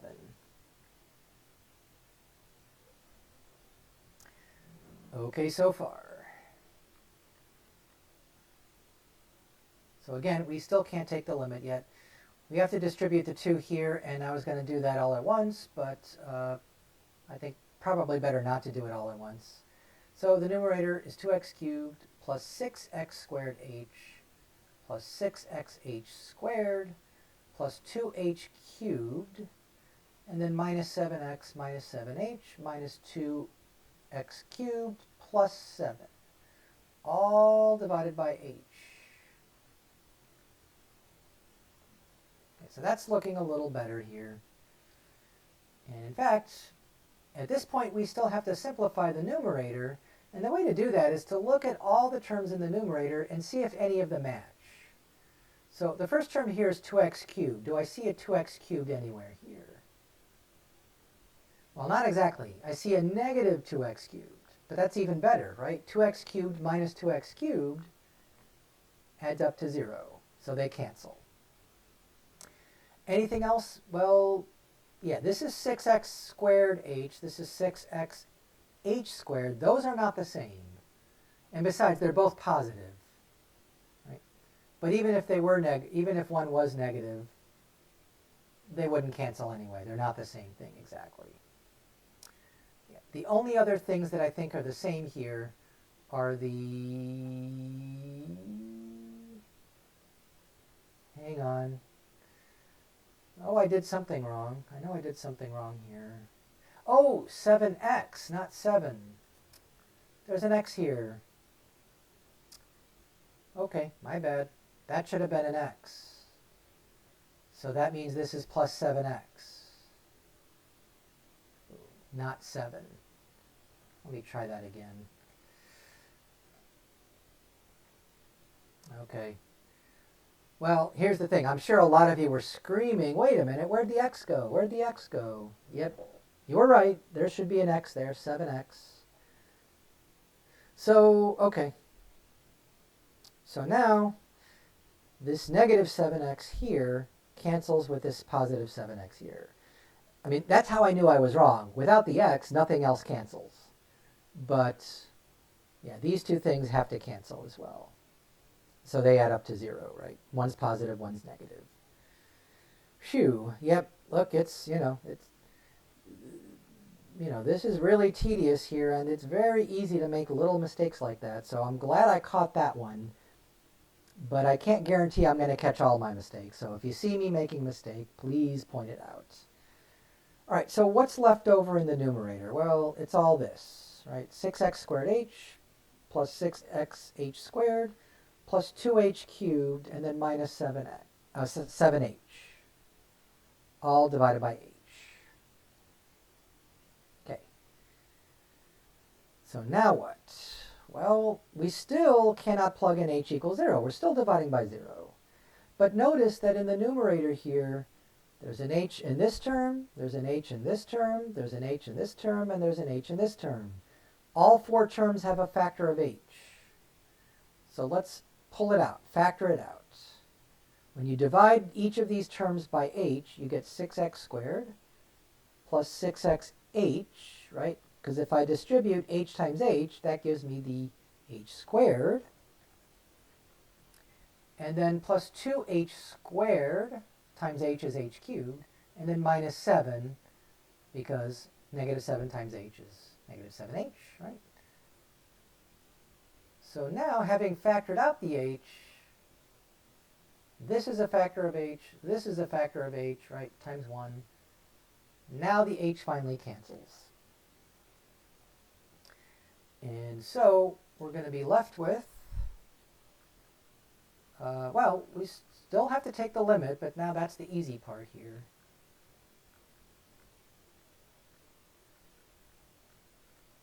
There we go, right? So that's what's left over in the numerator. This is divided by 1, but that's not necessary, right? So now there's no issue. We're not dividing by 0 anymore. So now we can, right, this should be continuous at h equals 0. So now, everywhere you see an h, just replace it with 0. And that should give us 6x squared plus 6 times x times 0 plus 2 times 0 minus 7. Well, these are 0, so it's just 6x squared minus 7. And there you go. There is the derivative of 2x cubed minus 7x. Let me write that right under here so we know the answer. So, f prime of x, prime of x, 6x squared minus 7. Okay. And yes, that was a lot of work. That was a lot of effort to do what, again, a few of you might have known that was obvious, and if you just wait for the next section after this test, we won't have to do this anymore. Oh, maybe once or twice, but not a lot more. Yeah. So, unfortunately, this is what you have to do when you're learning derivatives. You are learning this definition here, what this definition means. It's the slope of the tangent line at x, or it's the instantaneous rate of change of the function f at x. Okay, I think that's about, oh, maybe one more thing here. If some of you are confused about this factoring out the h part, here's another way to do this at this step here, although I might be running out of space. Divide all of these by h, right? In other words, split this up into four separate fractions here. So take this divided by h, right, plus this divided by h, plus this divided by h, and then minus 7h divided by h, right? And we know the sum rule for limits here, so we still have to take the limit as h goes to 0. But notice what happens in each term. Here the h's cancel. Here, only one of the h's cancels. Here, again, only one of the h's cancels, so that 3 becomes a 2 now. Yep, so this is 2h squared. And in the last term, yep, h divided by h is 1. So if you cancel the h from each term, you still get 6x squared plus 6xh plus 2h squared minus 7. And in fact, that's what you would get down here. So at this point, you're doing the same thing. Set h equal to 0, and you get the same answer, 6x squared minus 7. Got it? Yep, so that's the derivative using the definition. And I know using the definition is not pleasant. It takes a long time, but you got to get used to it. There might be, there could be a question like this on the test, in which case you have to work it out the long way. And look, if you make a little mistake like I did, like you forget the x, well, you're going to get the wrong answer, but as long as you're doing most of this correctly, you might just lose a point or two. If you just write down the answer, you say, well, I didn't have to go through all that because I know how to do this, in my head. Well, great, but that wasn't the question. The question was to use the definition. So you're not going to get credit for that, even though you already know the rules of derivatives. Again, the rules are important, and going forward, after this section, that's how you want to do it. You want to be able to do this all in one step, all very quickly, without having to do this horrible algebra every time. But we're not quite there yet. We still have to make sure you understand the definition of the derivative and be able to use it to find the derivative, again, in these cases. And this was a particularly nasty one, but there are, some of them will be a little bit easier and some will be a little bit harder. For part B, and I'm not going to go through this because I'm, running out of time here. Part B, I did one similar to this in the video for section 2.1. I think I did 1 over x squared. So it's a rational function. So this is done in much the same way. I don't remember doing the square root function. Did I do the square root function? Probably not. All right, so I'll do part C. So now I'm really running over here, but that's okay. Just in case, I want to show you one like this for part C with a square root. Okay, so here's h of x. Oh, that'll confuse us with h now. But okay, so this is the square root of 2x minus 1, and we want to find the derivative of h prime of x, again, using the definition. And maybe I shouldn't use h anymore because that'll confuse me. Delta x goes to 0 of, not f, but h of x plus delta x minus h of x all over delta x. Okay, so again, we're supposed to use the definition. If you know the faster way, great. At least you can check. But nope, we want the derivative. Well, you can also do dh over dx, either way, using the definition. So what is this h of x plus delta x? Just change x to x plus delta x minus 1.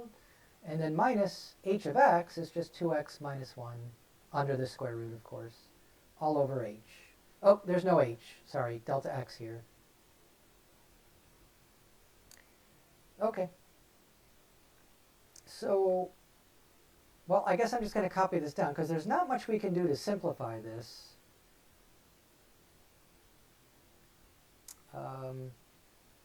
What we can do is take the square root of, let's see, 2x plus 2 delta x, oops, minus 1, and then minus the square root of 2x minus 1.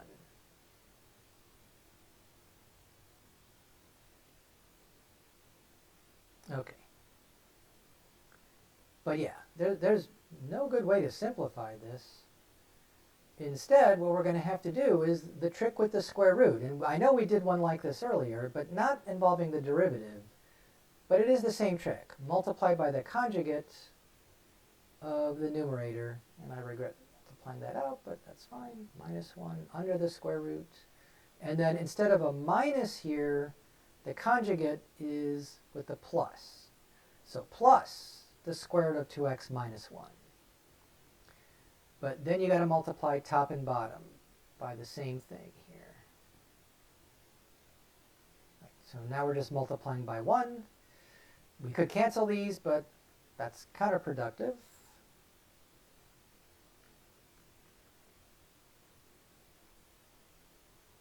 Sorry, that's a 0. And so the denominator is fine. Delta x times, oops, the square root of 2x plus 2 delta x minus 1. And then outside the square root is a plus, another square root of 2x minus 1. The numerator will simplify quite a bit. If you FOIL it out, multiply this out, the square roots cancel, and you're just going to end up with 2x plus 2 delta x minus 1.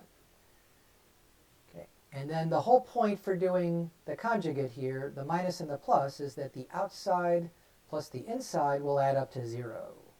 So I'm not even going to do that. I'm just going to multiply the last two terms. That's going to be minus the square root times the square root is just 2x minus 1. Okay, so, you know, I skipped a couple steps in here, but I hope you can handle that. You know, I mean, and it's certainly okay to do this on the test, right? You don't have to show step by step by step. If you skip little steps along the way, that's okay. But don't skip the big steps. Don't skip too many steps. Here's another one that we could skip. We have to distribute this minus sign here. Okay, I'm not going to skip it. I'll just do it on this step here. So 2x plus 2 times delta x minus 1, and then minus 2x, and then minus a negative 1 is positive 1. So we didn't have to write all this out again, but why not? Minus 1. Okay, good. So what happens in the numerator?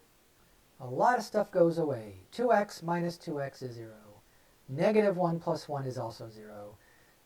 Right? And so the only thing that's left in the numerator is this 2 delta x. Okay, we still haven't taken the limit yet. So 2 times delta x, right, divided by delta x, and I didn't need parentheses, but just to make that clear, delta x times all of this stuff here. Oops, not quite that long. Square root of 2x plus, forgot a 2 here, plus 2 delta x minus 1. Yep, should have been a 2 there. Sorry about that. And then plus the square root of 2x minus 1. Wow. All right, so we're almost done. We're almost done. Obvious thing to do here is cancel the delta x's. And then just take the limit. So 2 divided by the square root of 2x plus 2 delta x minus 1 plus the square root of 2x minus 1. Oh, I don't even need parentheses anymore. So what happens as delta x goes to 0? This becomes 0. 2 times 0 is 0. And now, we don't need, we're taking the limit now, so basically just make that equal to 0. We still have a 2 in the numerator. The denominator is 2x plus 0 minus 1, plus the square root of 2x minus 1. But notice, there's 2 of these, right? 2 square roots, they're identical here. Right, so this is 1 square root of 2x minus 1 plus 1 square root of 2x minus 1 is 2 times the square root of 2x minus 1. 1 plus 1 is 2. And finally, 2 divided by 2 is 1. So just like we canceled the delta x's up here, we can also cancel the 2's.